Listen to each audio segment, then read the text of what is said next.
नमस्कार दोस्तों, आप सभी पर माँ का आशीर्वाद और बजरंगबली की कृपा सदैव बनी रहे। दोस्तों, हर भक्त की एक ही कामना होती है कि वो अपने ईश्वर का अनुभव कर पाए, उसे महसूस कर पाए। दोस्तों, हमें बहुत खुशी होती है जब हमारे भाई बहनों के मैसेज आते हैं और हमें पता चलता है कि उन्हें उनकी पूजा, उनकी साधना में सफलता मिली है।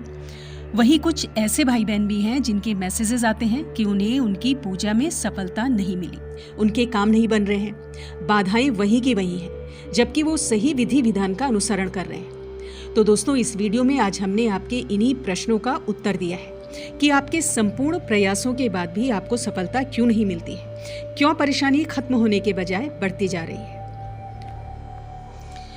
अपनी पूजा साधना में हम हर प्रकार से कोशिश करते हैं कि कोई भूल चूक ना हो और अच्छे से हम अपने ईश्वर की पूजा कर सकें, लेकिन अनजाने में कुछ ऐसी गलतियां हम कर रहे होते हैं जिसकी वजह से कहीं ना कहीं एनर्जी ब्लॉक हो जाती है, अर्थात दैवीय ऊर्जा से हमारा संबंध संपूर्णता से नहीं हो पाता है, हमें अपनी साधना में सफलता नहीं मिलती है और फिर जन्म लेती हैं तरह तरह की शंकाएं भक्ति को लेकर, अपनी पूजा साधना को लेकर, मंत्रों को लेकर।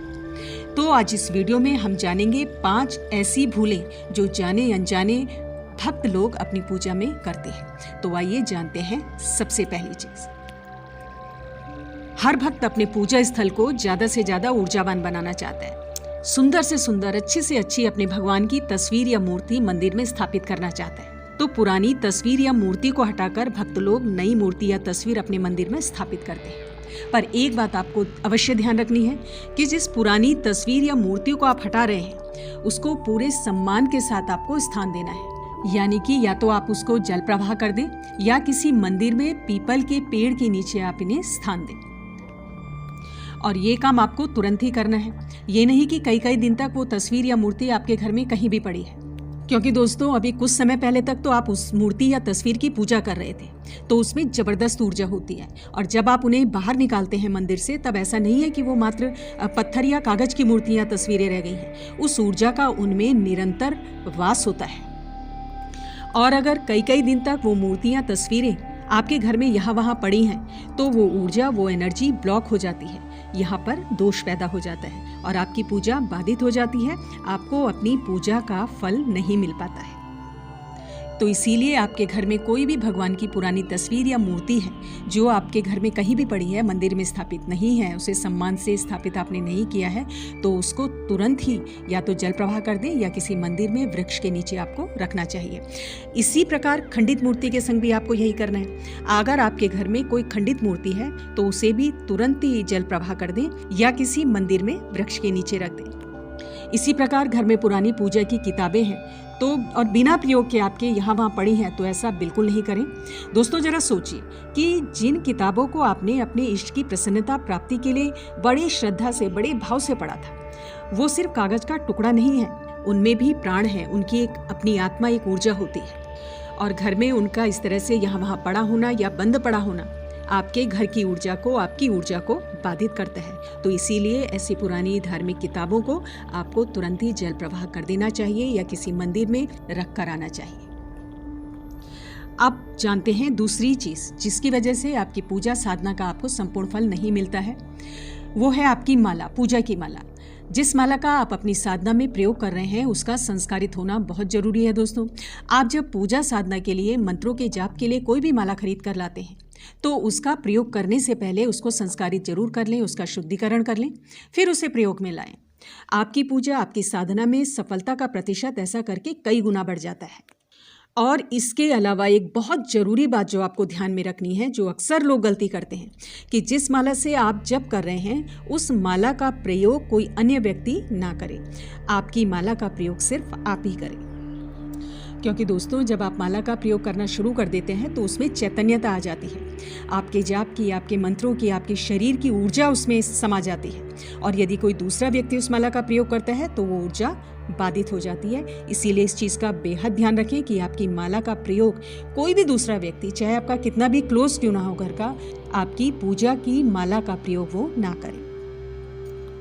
अब जानते हैं तीसरी बात जिसकी वजह से आपकी पूजा साधना का फल आपको नहीं मिलता है, वो है दोस्तों समय सीमा का ध्यान। आप जिस समय पहले दिन पूजा शुरू कर रहे हैं, कोई भी साधना उठा रहे हैं या रोज की दैनिक पूजा कर रहे हैं, तो निर्धारित समय पर ही आपको पूजा संपन्न करनी चाहिए। समय का ज़्यादा अंतर नहीं होना चाहिए। 10-15 मिनट का अंतर चल जाएगा, लेकिन घंटों का अंतर बिल्कुल नहीं होना चाहिए। इस चीज़ का आपको ध्यान रखना है। ऐसा ना हो कि कल तो आपने सुबह 5 बजे उठ के पूजा कर ली और आप आज 6 या 7 बजे पूजा कर रहे हैं। और इसके पीछे का कारण भी मैं आपको बताती हूँ कि जिस नियत समय पर आप रोज मंत्रों का जाप करते हो या अपनी दैनिक पूजा करते हो, तो वो सिर्फ आपके मुंह से निकले हुए शब्द नहीं है, वो सिर्फ आपके एक भाव नहीं है, एक बहुत जबरदस्त फ्रीक्वेंसी है, ऊर्जा से भरे हुए ऐसे कनेक्शन है जो आपका संबंध सीधा आपके भगवान से स्थापित करते हैं। जिस भी देवी देवता की आप पूजा कर रहे हैं उससे स्थापित करते हैं। और रोज एक नियत समय पर जब आप उन्हीं शब्दों का उच्चारण रोज करते हो तो आपके ईश्वर से आपका संबंध बिना रुकावट के बहुत ही प्रगाढ़ हो जाता है। तो आपको अपनी पूजा में एक निर्धारित समय सीमा का ध्यान जरूर रखना चाहिए। और इस चीज़ का आपको ध्यान रखना चाहिए दोस्तों, बहुत ज़रूरी चीज़ है कि आप अकेले ही पूजा नहीं कर रहे हैं, बल्कि जिस भी देवी देवता की आप पूजा कर रहे हैं वो भी आपकी पूजा को स्वीकार करने के लिए उसी नियत समय पर तैयार होते हैं।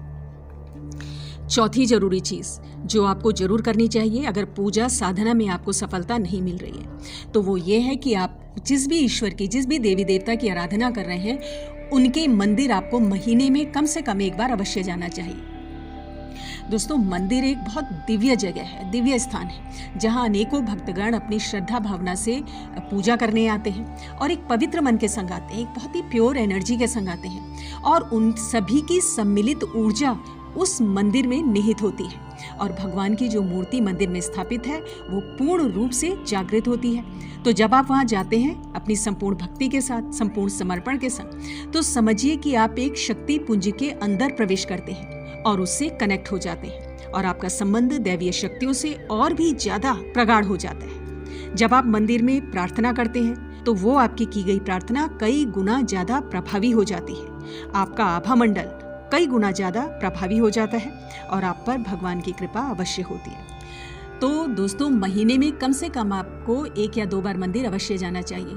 जिन भक्तों के घर के आसपास मंदिर है तो वो ज़्यादा बार जाए, रोज जाए, बहुत ही बढ़िया है।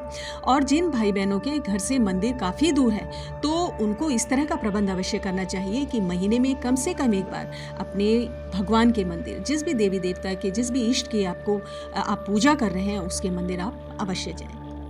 अब 5वीं चीज़ जो बहुत ज़रूरी है और जो कई भक्तगण ये चूक करते हैं और पहले भी कई वीडियो में मैं आपको बता चुकी हूँ कि हमारे और हमारे ईश्वर के बीच में जो सबसे बड़ी रुकावट है वो है अनावश्यक क्रोध। क्रोध दोस्तों एक ऐसी नकारात्मक ऊर्जा है जो सब कुछ नष्ट कर देती है।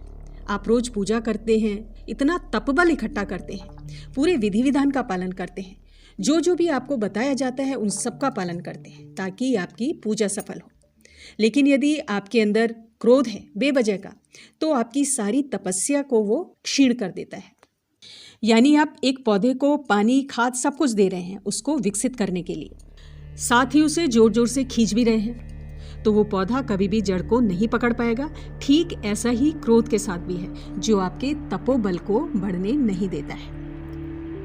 और क्रोध क्या, कोई भी नकारात्मक भावना आपके अंदर है, ईर्ष्या, निंदा करना, झूठ बोलना, दूसरे को दुख पहुंचाना, ये सभी चीजें आपको नहीं करनी है, इनका आपको बिल्कुल त्याग करना है। तो दोस्तों, ये हैं वो 5 भूलें, वो 5 चूकें जो जाने अनजाने अगर आप कर रहे हैं अपने जीवन में तो इनका इसी क्षण त्याग कर दें ताकि आपको अपनी पूजा का फल प्राप्त हो और आप पर हमेशा दैवीय कृपा बनी रहे। आज की वीडियो में इतना ही दोस्तों, अगली वीडियो में बहुत जल्द मिलती हूँ। तब तक के लिए आप अपना ध्यान रखें, स्वस्थ रहें, खुश रहें, मस्त रहें। जय माता दी, जय बजरंगबली।